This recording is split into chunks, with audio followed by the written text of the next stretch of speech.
কি বলছে? পাত্রধান টাকা করি অর্থ সম্পদ বিষয় বলে। ভগবানের কাছে যদি যাওয়া যায় তাহলে ভগবান কিন্তু ঠিকই যাওয়ার মতো যদি যাওয়া যায়, তো এই অর্থ সম্পদ বিষয়টা কিন্তু আপনাদের কিছু হবে না মা। কি দাদা হবে? দাদা আমাদের সেই ভগবানের চিন্তা করতে হবে, কারণ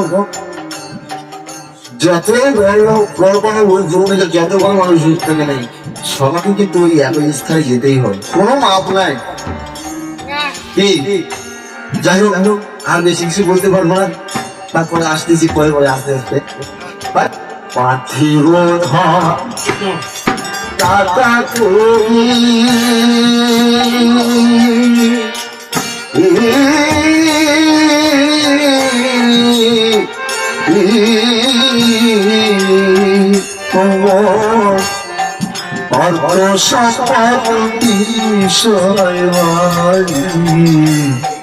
যেতে হবে সকল সারি লইয়া।